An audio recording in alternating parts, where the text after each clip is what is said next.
देखिए, आज जिस टॉपिक पे हम बात करने वाले हैं वो एक ऐसा टॉपिक है जिसके ऊपर आपको लोग आए दिन बहस करते नजर आ जाएंगे और स्पेशली जब इलेक्शन का टाइम आता है तो ये मुद्दा कुछ ज्यादा ही उछाला जाता है। अब इसमें काफी लोगों का ये मानना है कि फाइनेंशियल स्टेटस को देखकर रिजर्वेशन देना चाहिए और वहीं कुछ लोगों का मानना है कि कास्ट बेस्ड रिजर्वेशन सिस्टम हटा देना चाहिए। कुछ लोगों का मानना है कि जब पिछले 70 सालों से बैकवर्ड क्लास का स्टेटस नहीं सुधार पाया तो ये जो टूल है वो काम का नहीं है। और वहीं कुछ लोग ये भी कहते हैं कि हमारे पुरखों ने जो गलती करी है उसकी सजा हमें क्यों मिले। तो कुल मिलाकर लोग अपना अपना मन बनाकर इस टॉपिक पे बहस करते हैं और जिसको रिजर्वेशन मिला है वो इसके फेवर में बहस करता है और जिसको रिजर्वेशन नहीं मिला है वो इसके अगेंस्ट में बहस करता है। और अगर आप अपने आसपास पड़ोसी या फिर दोस्तों से बातें करेंगे तो ऑलमोस्ट यही पैटर्न आपको देखने को मिलेगा। अब देखिए, ऑलरेडी अगर आप कुछ मन बनाकर इस वीडियो को देखेंगे तो इस वीडियो से आपको हर्ट होगा, क्योंकि इस वीडियो के अंदर आज हम काफी कंट्रोवर्शियल चीजों को डिस्कस करने वाले हैं। लेकिन मेरी इंटेंशन इसके पीछे सिर्फ इतनी सी है कि जब हम रिजर्वेशन के ऊपर बात करें तो हमारे पास एक सही डिटेल्स होनी चाहिए। व्हाट्सएप के फॉरवर्ड मैसेजेस की अपने पास फेक डिटेल्स ना हो। जो इन्फॉर्मेशन अवेलेबल है उसके कुछ फैक्ट्स और लॉजिक मैं आपके सामने रखूंगा ताकि आप अपनी एक सही डिटेल के साथ अपनी खुद की एक राय बना पाए। अब हम रिजर्वेशन के बारे में डिस्कस करें उससे पहले कुछ डिटेल्स के बारे में हम डिस्कस करते हैं जिससे कि ग्राउंड रियलिटी पे समझने में हमको आसानी। देखिए, इंडिया की टोटल पॉपुलेशन 2011 के हिसाब से 121 करोड़ है, जिसमें से 20 करोड़ एससी है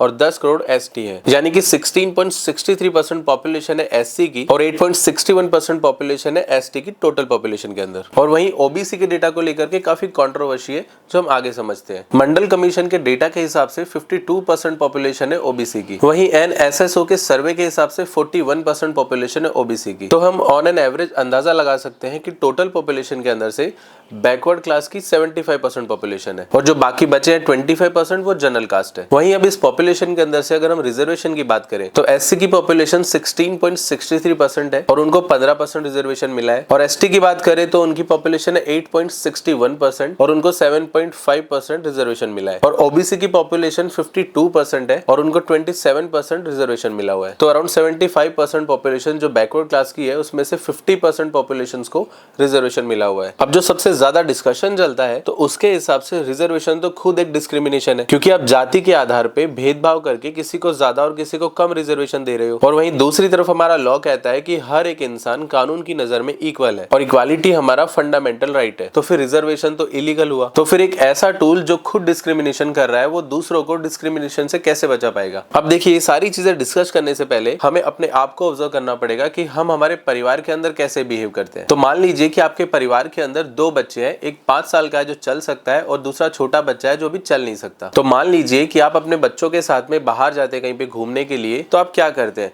जो बच्चा 5 साल का है जो चल सकता है उसको चलने दिया जाता है और जो बच्चा छोटा है जो चल नहीं सकता उसको आप गोद में ले लेते हैं क्योंकि वो चल नहीं पाएगा। या फिर उसकी जगह पे आप ये कहेंगे कि इस घर के अंदर तो इक्वालिटी फॉलो होती है और दोनों को चलने के लिए छोड़ दिया जाएगा और दोनों के लिए रूल सेम रहेंगे। या फिर आप मान लीजिए कि किसी घर के अंदर 2 भाई हैं और उन दोनों भाइयों में से किसी एक भाई की हेल्थ थोड़ी वीक है और उसको डॉक्टर ने कहा है कि इसको अच्छी खुराक की जरूरत है। तो आप क्या कहोगे कि इस घर में तो इतना ही राशन आता है और वो सब में बराबर बटेगा, या फिर उस कमजोर भाई को ज्यादा और अच्छी खुराक दोगे जब तक कि वो ठीक ना हो जाए। देखिए, जब हम हमारे घर की बात करते हैं तो हम हमारे घर के अंदर भी किसी को ज्यादा और किसी को कम प्रायोरिटीज देते हैं और ये प्रायोरिटीज एक तरह से डिस्क्रिमिनेशन ही होता है और इस डिस्क्रिमिनेशन की वजह से इक्वालिटी आती है। और बिल्कुल ठीक इसी तरह हमारे कॉन्स्टिट्यूशन के लिए भी पूरा देश एक परिवार है और वो एग्जैक्टली ऐसे ही एक्ट करता है जैसे कि हम हमारे परिवार के अंदर एक्ट करते हैं। और जिन लोगों को रिजर्वेशन नहीं मिला है उनको रिजर्वेशन बुरा इसलिए लगता है कि जैसे ही वो परिवार से बाहर निकलते हैं, अपने घर से बाहर निकलते हैं, तो उनको दूसरे लोग बाहर ही लगने लगते हैं। जब हम हमारे घरों के अंदर ये सारी चीजें कर रहे होते हैं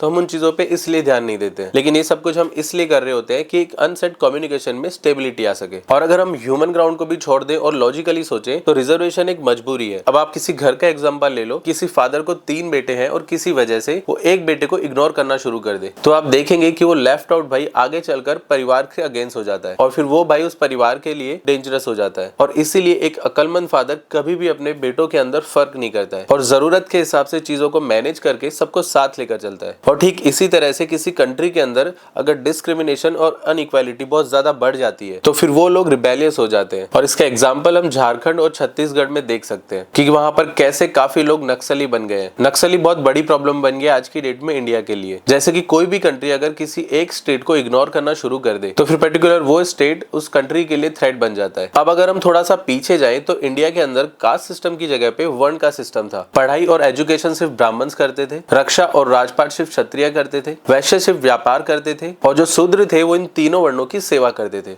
लेकिन उस वक्त इनमें कोई भी ऊपर या नीचे नहीं था, ये सब कुछ सिर्फ एक काम के हिसाब से डिवाइडेड था और हर जगह पर ऐसा ही था, इवन तक कि इंडिया के बाहर भी ऐसा ही था। अगर आप इंडिया के बाहर नाम सुनते होंगे, सरनेम सुनते होंगे स्मिथ वगैरह, तो उनका नाम सरनेम भी उनके काम के हिसाब से ही रखा गया है। स्मिथ जो है वो लोहार को बोला जाता है और उस वक्त अगर शायद लोगों को पता होता कि एजुकेशन से ज्ञान आएगा और जिसके पास ज्ञान रहेगा वही रूल करेगा, तो आज सिचुएशन शायद अलग होती। काम के बेसिस पे ये डिवीजन हुआ और आगे चलकर जिसके पास राज और एजुकेशन थी वो बड़े होते गए, बढ़ते गए और धीरे धीरे अपने हिसाब से रूल सेट करते गए और फिर एक दिन ऐसा आया कि पूरा सिस्टम भेदभाव में बदल गया। आज हम भले ही रिजर्वेशन की बातें करते हैं, लेकिन अपर कास्ट के पास हजारों सालों से एजुकेशन का रिजर्वेशन था और वो आगे बढ़ते गए और यहाँ तक कि इंडिया की रोड पे भी उनका 100% रिजर्वेशन था। बैकवर्ड क्लास को रोड पे जाना तक अलाउ नहीं था। बैकवर्ड क्लास के जो लोग थे उनको अपने गले में कुल्हड़ लटका कर चलना पड़ता था ताकि वो रोड पर थूक ना पाए। उनको अपने कमर पर झाड़ू बांध कर चलना पड़ता था ताकि उनके चलने से जो रोड के ऊपर निशान पड़े उनके पाँव के वो मिटते जाए, ताकि फिर बाद में अपर क्लास वाले उस पर चल सके। अनटचेबिलिटी, छुआछूत, ये इंडिया की रियलिटी है और इसको हम इग्नोर नहीं कर सकते हैं। आप खुद सोचिए, जिसको छूना ही अलाउ नहीं है वो कुछ भी नहीं कर सकता था, उसको उस वक्त इंसान ही नहीं माना जाता था। जानवरों से भी बदतर हाल किया गया था। जानवरों को दूध पिलाया जा रहा था, जानवरों को खाना खिलाया जा रहा था, चींटियों को आटा डाला जा रहा था, लेकिन इंसान को छूना अलाउ नहीं था। और जब छूना ही अलाउ नहीं था तो ना वो पढ़ सके और ना उनको नौकरियां मिल सकी और फिर इस वजह से पर्टिकुलर उस कम्युनिटी की जो कैपेबिलिटी है वो कम होती गई और जनरेशन टू जनरेशन यही चलता रहा। लेकिन इस पूरी चीज को बिना समझे कुछ लोग आराम से ये बोल देते हैं कि बैकवर्ड क्लास जो लोग होते हैं वो कम कैपेबल होते हैं। यहाँ तक कि कुछ लोग तो आम भाषा में ये भी बोल देते हैं कि जीन्स स्ट्रॉन्ग होते हैं अपर कास्ट वालों के। आपने अक्सर अपने आसपास से बातों बातों में सुना होगा कि आप लगते नहीं हो कि आप एससी से हो, या फिर आप एसटी नहीं लगते हो, या फिर आप असली ब्राह्मण हो। ये बातें बहुत ही कॉमन है, लेकिन ये दिखाती है कि हम अंदर से सोचते क्या है। और सच बात ये है कि बैकवर्ड क्लास के जो लोग हैं उनसे हजारों सालों से अपॉर्चुनिटी छीनी गई है और इस वजह से वो बाकी लोगों की बराबरी में आके कभी खड़े नहीं हो पाए। और अगर आप यूएस की भी बातें करें तो वहां पर जो गोरे लोग हैं वो ज्यादा इंपॉर्टेंट पोजीशंस पर वहां पर है as compare to black people. अब इसका मतलब ये तो है नहीं कि वहां पर जो ब्लैक पीपल है वो कम कैपेबल है एज कम्पेयर टू गोरे लोग। इसका सीधा सा मतलब ये है कि वहां पर भी उनके साथ भेदभाव हुआ है। अगर आप हिस्ट्री देखोगे इंडिया की, तो इंडिया के जो शिल्पकार थे वो बहुत ही ज्यादा स्किलफुल थे। बाहर से जो लोग आते थे देखने के लिए, वो लोग देखते थे कि यहाँ के जो लोहार है वो आयरन में कार्बन क्यों मिक्स कर रहे हैं ताकि इसमें जंग ना लगे। पीतल के बर्तन बनाने का प्रोसेस बहुत ही अच्छे तरीके से लोग जानते थे, जबकि बाहर के लोगों को सोने और पीतल में अच्छे से डिफरेंसेस भी पता नहीं थे। वेद व्यास जी जो दासी पुत्र थे वो आज की भाषा में दलित होते, लेकिन वो महर्षि थे। महर्षि वाल्मीकि, महर्षि अत्रि, आज की लैंग्वेज अगर तब यूज होती तो इस सब के सब लोग दलित थे और जैसे जैसे भेदभाव शुरू हुआ इस सभी लोग पीछे होते गए। आप किस कास्ट में पैदा हुए हो इसके अंदर आपका कोई भी रोल नहीं है। आपको आपके आसपास एनवायरनमेंट कैसा मिल रहा है, आपको अपॉर्चुनिटीज कैसे मिल रही है, सबसे ज्यादा इंपॉर्टेंट ये चीज होती है। अब डॉक्टर भीमराव अंबेडकर जी के बारे में जो लोग इतनी सारी बातें करते हैं, लेकिन जब वो स्कूल में जाते थे तो उनको अपनी बोरी तक खुद के घर से लेके जानी पड़ती थी, क्योंकि उनको क्लास के बाकी बच्चों के साथ में बैठना अलाउ नहीं था। वो क्लास से बाहर बैठ के पढ़ते थे, इवन तक कि उनको पानी भी पीना होता था तो पानी उनको पियून दूर से पिलाता था और किसी किसी दिन जब पियून आता नहीं था तो पूरे पूरे दिन उनको प्यासा रहना पड़ता था। इस तरह के स्ट्रगल से निकलकर उन्होंने अपना नाम कमाया कि अमेरिका की कोलंबिया यूनिवर्सिटी में उनकी मूर्ति स्थापित है। एक तरफ एक बच्चा है जिसके माँ बाप एजुकेटेड हैं और उसको सही वक्त पे अच्छे स्कूल में डाल दिया, दो तीन तीन उसके ट्यूशंस लगवा दिए। वहीं दूसरी तरफ जिसके माँ बाप पढ़े लिखे नहीं है, उन्होंने अपने बच्चे का सिर्फ एक सरकारी स्कूल के अंदर एडमिशन करवा दिया और पैसे कमाने के लिए स्कूल से आने के बाद उस बच्चे को काम भी करना पड़ता है ताकि वो पैसे कमा पाए। तो फिर आगे चलकर बाद में जब इन दोनों में से नौकरी लगेगी तो पहले किसकी लगेगी? जो पहला बच्चा है उसी की पहले नौकरी लगेगी, वही सक्सेसफुल होगा और वही पहले आगे बढ़ेगा और फिर ये एक साइकिल बन जाता है। और फिर ये चीज यही खत्म नहीं होगी, ये सेम चीज उनके बच्चों के साथ भी होगी। जो सक्सेसफुल रहेगा वो जनरेशन टू जनरेशन सक्सेसफुल ही रहता है और आगे बढ़ता रहता है, और जो अनसक्सेसफुल है उसका परिवार इस नेवर एंडिंग प्रोसेस में हमेशा के लिए घूमता रहता है। और फिर उन लाखों बच्चों के अंदर से कोई एक एक्सेप्शन निकल जाएगा और फिर सभी लोग उसी का एग्जाम्पल देना शुरू कर देते हैं। आजकल जब किसी SC ST के बच्चे से इंट्रोडक्शन कराया जाता है कि देखो ये SC ST से है, इसके इतने नंबर कम है, फिर भी इसका सिलेक्शन हो गया, और ये बहुत ही गलत तरीका है। उनको हर चीज समझना बहुत ही जरूरी है, वरना वो हमेशा लड़ते ही रहेंगे और ये बहस हमेशा ऐसे ही चलती रहेगी। SC ST कितने पीछे हैं इस बात का अंदाजा आप सिर्फ इस बात से लगा सकते हैं कि भले ही एजुकेशन में रिजर्वेशन है, नौकरियों में रिजर्वेशन है, उसके बाद भी उस रिजर्वेशन की सीट लेने के लिए जो मिनिमम चीज चाहिए वो तक नहीं है उनके पास में। उस गांव और उस माहौल से निकलकर उस सीट को हासिल कर लेना वही अपने आप में एक टास्क है उनके लिए। और अगर आप देखेंगे, सर्वे करेंगे तो SC ST की काफी जगहों पर ऐसी सीटें हैं जो खाली पड़ी हुई हैं। 2020 के डेटा के हिसाब से तो ये ये था कि 42,000 सीट्स खाली पड़ी थी SC और ST कोटा की। हाल इतना खराब है उन लोगों का कि जो मिली हुई सीट है उसको पाने के लिए जो बेसिक रिसोर्सेज चाहिए वो तक नहीं है उनके पास में।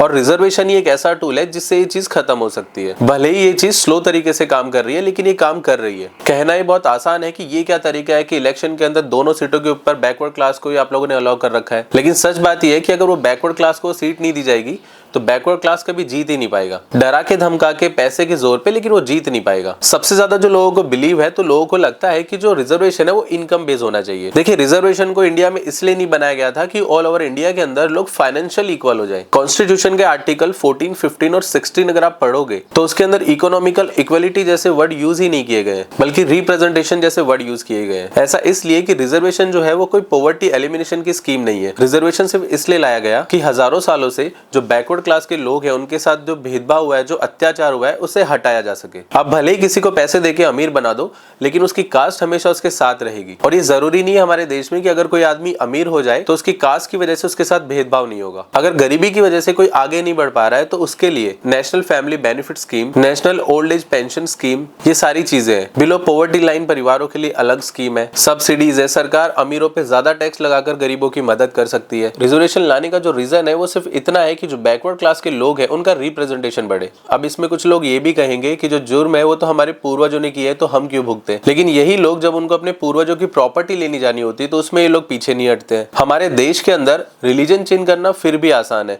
लेकिन कास्ट को बदलना बहुत ही मुश्किल है। कोई भी अपर कास्ट बैकवर्ड क्लास वाला बनकर नहीं घूमना चाहता है, क्योंकि उस इंसान को पता है कि नौकरी तो भले ही लग जाए, लेकिन उसके बाद भी उसके साथ भेदभाव होगा उसकी कास्ट की वजह से। और इसलिए कास्ट बेस्ड सिस्टम अभी भी रिलेवेंट है। गांधी जी का मानना था कि डिस्क्रिमिनेशन तभी खत्म होगा जब लोग इंटरकास्ट मैरिज करेंगे। इसलिए उस पर्टिकुलर टाइम पे वो सिर्फ उन्हीं शादियों को अटेंड करते थे जो इंटरकास्ट होती थी। मैरिज के अंदर भी लोअर कास्ट को डिसएडवांटेजेस होते हैं, क्योंकि कोई भी लड़का या लड़की मिलना दलित के लिए ज्यादा मुश्किल है। क्योंकि आपने अपने घरों में जरूर सुना होगा कि बेटा किसी से भी शादी कर लेना, लेकिन किसी छोटी जाति की मत ले आना। और अभी कुछ लोगों का मानना है कि रिजर्वेशन की जरूरत अब नहीं है, चाहे SC हो या ST, सभी एक लेवल पे आ चुके हैं। अक्सर कोई IPS या फिर IAS ऑफिसर का एग्जाम्पल देकर ये बात की जाती है। तो आप एक काम कीजिएगा कि अपने घर के आसपास जो सफाई करने वाले हैं, फिर कोई छोटा मोटा काम करने वाले लोग हैं, ऐसे 10-12 लोगों के पास जाकर आप उनकी कास्ट पूछिएगा, तो उनके अंदर आपको कोई भी सिंघानिया, सूर्यवंशी, ओबरॉय ऐसी कास्ट वाला कोई भी नहीं मिलेगा। तो उस दिन आपको पता चलेगा कि अब भी रिजर्वेशन की जरूरत क्यों है। अगर आज की डेट में रिजर्वेशन सिस्टम अगर बंद कर दिया जाए तो स्लो स्पीड से जो बैकवर्ड क्लास आगे बढ़ रही है वो एकदम से रुक जाएगा। आज भी आप देखेंगे तो अपर कास्ट वाले जो लोग हैं उनकी पॉपुलेशन बहुत ही कम है, लेकिन कोई इंपॉर्टेंट पोजीशन हो, जमीन की ऑनरशिप हो, तो इन सब चीजों में जो हिस्सेदारी है वो अपर कास्ट की ज्यादा है। देखिए, प्रॉब्लम ये नहीं है कि अपर कास्ट वाले जो लोग हैं वो ज्यादा अच्छी पोजीशन पर है। प्रॉब्लम बस छोटी सी है। कुछ अपर कास्ट वाले, मैं सभी की बात नहीं कर रहा हूँ, सिर्फ कुछ अपर कास्ट वाले, उन लोगों को लगता है कि उनका हक मारा जा रहा है। अभी आप कुछ वक्त पहले का एक वाकया देखेंगे कि विकास कुमार नाम का एक आदमी था, उसको सिर्फ इस बात के लिए गोली मार दी गई